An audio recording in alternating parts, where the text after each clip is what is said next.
آج جس کے ہاں 4 بیٹیاں پیدا ہو جاتی ہیں اس کی نیند اڑ جاتی ہے۔ ایک تو یہ کہ اچھے رشتے میسر آنا مشکل، دوسرا مرحلہ بیٹوں کی طرف سے، بیٹے والوں کی طرف سے ایک لمبی فہرست ہوتی ہے کہ ہمیں یہ دیا جائے۔ بعض لوگ بولتے نہیں لیکن وہ کنائے میں، اشارے میں بتا دیتے ہیں، اور اگر ان کی ڈیمانڈ پوری نہ کی جائے یا ان کی جو توقعات ہیں ان کو نہ سمجھا جائے تو بیٹی سسرال میں جا کے سکھ کی زندگی نہیں گزار سکتی۔ اور معاشرے کا کتنا کمینہ شخص ہے وہ جو کسی کی بیٹی کو اس لیے تنگ کرتا ہے کہ وہ جہیز نہیں لے کے آئی، یا وہ اس کی خواہش کے مطابق، اس کی توقع کے مطابق جہیز نہیں لائی۔ شریعت اسلامیہ نے تو نکاح کو آسان قرار دیا، اور یہ جو ہم اتنی لمبی چوڑی باراتیں لے کر کے چلے جاتے ہیں بیٹی والوں کے گھر میں، تو اسلام میں تو اس کا ایسا کوئی تصور نہیں ہے۔ 500 600 لوگ بیٹی والوں کے ہاں چلے جاتے ہیں، اور جس طرح کسی محاذ پہ جا رہے ہیں۔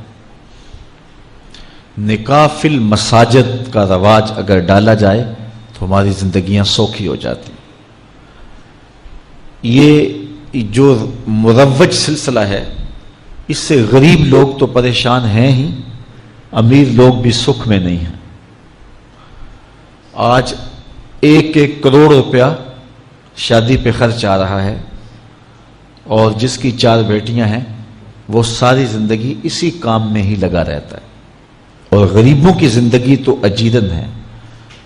غریب کی بیٹیاں سگڑ ہیں، سمجھدار ہیں،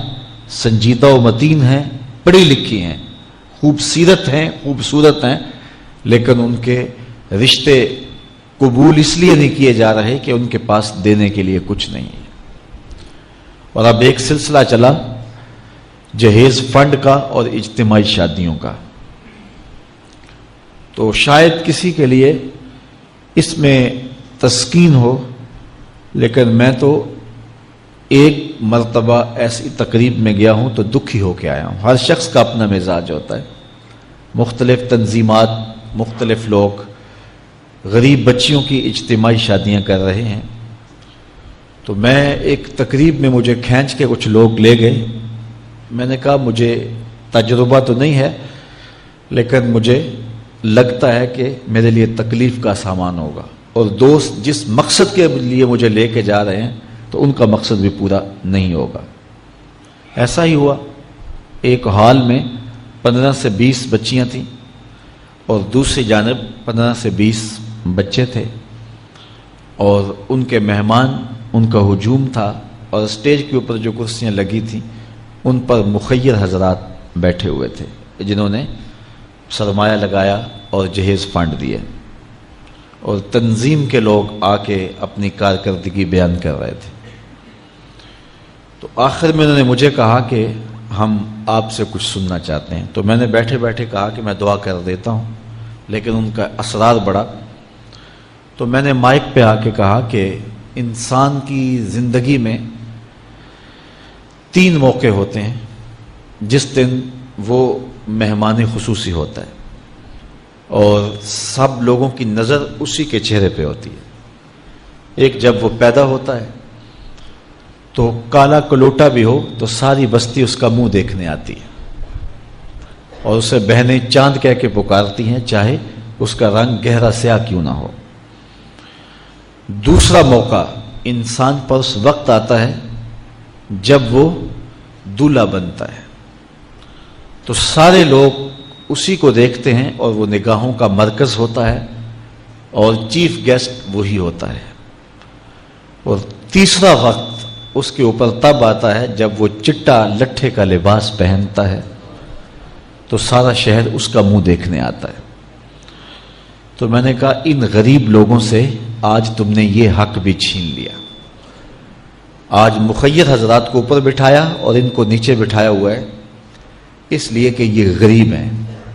اور کسی کے چہرے کے اوپر میں نے کہا خوشی کے آثار نہیں نظر آ رہے، اداسیاں ہیں، اور اتنے لوگوں کو ان کی غربت کا گواہ بنا رہے ہو۔ ایک دم سکوت طاری ہو گیا حال پر، چونکہ مجھ سے وہ کچھ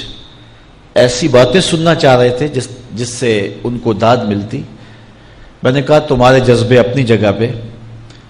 لیکن کاش کے رات کے اندھیرے میں ان بیٹیوں کے ماں باپ کو تم نے کچھ پیش کیا ہوتا اور یہ اپنے گھر سے رخصت ہوتی تو عرش والا رب بڑا راضی ہوتا۔ لیکن برا کرے نمائش کا کہ ہم نے ان بیٹیوں کا تماشا لگا دیا۔ میں ایک شہر میں گیا تو وہاں آج کل وہ پہلے تھا نا عمرے کے ٹکٹ محفل نعت میں، تو آہستہ آہستہ مجمع سمٹ گیا، تو اب ایک نیا سلسلہ شروع ہوا ہے کہ جہیز کی پرچیاں نکالی جائیں گی۔ تو اسی سال آپ کے قرب میں ایک جگہ 10 کے 15 جہیز فنڈ تھے، تو مجھے خطاب کرنے کے لیے انہوں نے کہا، تو بڑے شوق سے منتظم محفل نے بتایا کہ 15 بچیوں کا جہیز بھی نکالا جائے گا اور اس پردے کے پیچھے ہزاروں بچیاں بیٹھی ہوئی ہیں۔ تو میں نے اپنی گفتگو میں کہا کہ یہ ظلم نہ کرو، یہ زیادتی نہ کرو، تمہارے پاس 100 لوگوں کا کھانا ہے تو 500 لوگوں کو نہ بلاؤ کہ تم قرعہ اندازی کر کے 100 آدمیوں کو کھانا دے دو اور 400 آدمیوں کو کہو کہ تمہارا نام نہیں نکلا۔ تمہارے پاس 100 کا کھانا ہے تو 100 کو ہی پردے سے بلاؤ اور ان کو کھانا کھلا دو۔ میں نے کہا 10,000 بیٹیاں اس پردے کے پیچھے بیٹھی ہیں آپ کے بقول، اور آپ ان میں سے چند کو قرعہ اندازی کے ذریعے جہیز فنڈ دے رہے ہیں۔ ہر پرچی پہ 10,000 بیٹی کا دل دھڑکے گا کہ شاید میرے مقدر جاگ پڑے اور غموں کی سیاہ رات ختم ہوگی، لیکن جب آخری پرچی کے بعد اعلان کیا جائے گا کہ قرعہ اندازی مکمل ہو گئی، تو کتنی بیٹیاں گھروں میں جب واپس جا رہی ہوں گی تو تم نہیں جانتے ان کے قدم کتنے بوجھل ہوں گے، اور رسول اللہ کا میلاد ہو اور بیٹیاں آنسو بہاتی ہوئی جائیں۔ تو میں نے کہا تم خوشیاں خریدنے لگے تھے، غم خرید لیے تم نے، خوشیاں بانٹنے لگے تھے، غم بانٹ لیے تم نے۔ تو یہ زیادتی نہ کرو، یہ جو رواج پڑ رہا ہے یہ اپنی نمائش کے لیے، خدا را آگے تم نے عمرے کے ٹکٹ بانٹے، بہت کچھ کیا لوگوں کو اکٹھا کرنے کے لیے، اور کیا کیا رنگ اپنائے گئے۔ میں نے کہا وہ اچھا تھا، چلو مجھے اس پر بھی بات ہے، لیکن چلو میں نہیں کرتا، لیکن یہ ظلم نہ کیا جائے کہ محافلات میں مجمع اکٹھا کرنے کے لیے جو ہے وہ غریبوں کی بچیاں بلا کر کے تو 10 کو آپ دے کے باقیوں کہیں کہ معذرت ہمارے پاس اتنا ہی تھا۔ تو آپ کے پاس 100 کا کھانا ہے، 100 کا پانی ہے، تو 500 پیاسوں کو نہ بلائیں، 500 بھوکوں کو نہ بلائیں، 100 کو ہی بلا کر کے پردے سے جو ہے وہ ان کی مدد کریں۔ تو میں یہ کہتا ہوں کہ ہم جہیز فنڈ دینے کی بجائے، یہ جب تک یہ حالات ختم نہیں ہوتے، میں خفیہ طور پہ یہ بھی کرنا چاہیے، لیکن ساری قوم ادھر لگ گئی ہے، تو اس کی بجائے ہمارے علماء کو، ذمہ دار کو، یہ مختلف چینلز کے اوپر یہ جو ٹاکنگ ہوتی ہے اس پہ گفتگو ہونی چاہیے کہ اس رسم کو ختم کیا جائے اور معاشرے کی تربیت کی جائے کہ بیٹیوں کا رشتہ اس لیے قبول کیا جائے کہ وہ دیندار ہیں، وہ پردے دار ہیں، وہ سگڑ ہیں، وہ پڑھی لکھی ہیں اور ان کے اخلاق اچھے ہیں، یہ معیار بنایا جائے، دولت کو معیار نہ بنایا جائے۔ اس طرح معاشرے پس جائیں گے اور معاشرے کے پلے کچھ بھی نہیں بچے گا۔ اور آج اندازہ نہیں ہے ہم کو کہ جس کی بیٹیاں گھر کی دہلیز پہ جوان ہے اس کی زندگی کتنی کٹھن گزر رہی ہے۔ کوٹھے تے چڑھ ویخ فریدا تے کر کر بلدی اگ، میں جاتا دل دکھی میرا پر دکھی سارا جگ۔ تو پورا معاشرہ اس وقت اس اذیت سے، اس کڑن سے گزر رہا ہے کہ بیٹیاں جوان ہیں اور رشتے نہیں مل رہے، اور پھر اگر رشتے مل رہے ہیں تو بیٹے والوں کے نخرے ہی بڑے عجیب ہیں، اور پھر جس طرح وہ بیٹیوں کو، غریبوں کی بیٹیوں کو لونڈیاں بنا کے اپنے گھروں میں رکھتے ہیں، تو یہ ایک الگ درد کی اور دکھ کی کہانی ہے۔ میرے پاس لوگ آتے ہیں، دعا کیجئے، کاروبار نہیں ہے، معاشی بحران ہے، مالی پریشانیاں ہیں، بچے کے امتحان سر پہ ہیں، بہت سارے مسائل لے کر لوگ آتے ہیں، لیکن کوئی نہیں، لوگ حوصلے سے مصائب کا مقابلہ کرتے ہیں، کاٹتے ہیں۔ لیکن کچھ لوگ آتے ہیں دعا کے لیے تو بات کرتے ہی آنکھیں چھلکنے لگتی ہیں اور میرا دل بھی قابو میں نہیں رہتا۔ لوگ کہتے ہیں کہ حضرت دعا کرو، بیٹی سسرال میں دکھی ہے، اللہ سکھ دے دے۔ تو میں دعا بھی کرتا ہوں، لیکن میں تنہائی میں جا کے روتا ہوں کہ اس درد کا مداوع کیا ہے، اس دکھ کا علاج کیا ہے، اور معاشرہ تیزی سے اس تکلیف کی طرف بڑھ رہا ہے، اور طلاق کی شرح بھی جو ہے وہ بڑھتی چلی جا رہی ہے۔ میرے پاس ایک دن ایک صاحب آئے، ساتھ ان کی بیوی تھی، اور میں انہیں جانتا ہوں، عزت دار لوگ تھے۔ تو انہوں نے کہا کہ ہم آپ سے کوئی تنہائی میں بات کرنا چاہتے ہیں۔ تو ان کے اپنے عزیز تھے، بیٹیاں اس شخص کی زیادہ ہیں، اپنے عزیزوں میں شادی کر دی۔ تو اس وقت انہوں نے طے کر لیا کہ کوئی بات نہیں، ہم جہیز نہیں لیتے۔ لیکن وہ باپ بلک بلک کے مجھے کہہ رہا تھا کہ کتنے دنوں سے میری بیٹی گھر آ کے بیٹھی ہوئی ہے، اور وہ کہتے ہیں کہ اتنی دیر واپس نہ آنا جب تک تیرا جہیز پورا نہیں ہو جائے گا۔ میں کہتا ہوں کتنا صفاق معاشرہ ہو گیا ہے اور کتنے کٹھن حالات ہو گئے ہیں۔ تو جب معاشرہ اس کیفیت میں چلے جائے تو پھر انارکی پھیلتی ہے اور معاشرے پھر قائم نہیں رہتے۔ تو کتنی باپ کی دہلیز پر بوڑھی ہونے والی بیٹیاں، ان کی سسکیاں، ان کی آہیں اور ان کی چیخیں اس معاشرے کو بے چین کی ہوئی ہیں۔ تو امیر لوگوں کی ذمہ داری ہے کہ وہ غریبوں کے دکھ بانٹ لیں۔ اللہ تعالیٰ ارشاد فرماتا ہے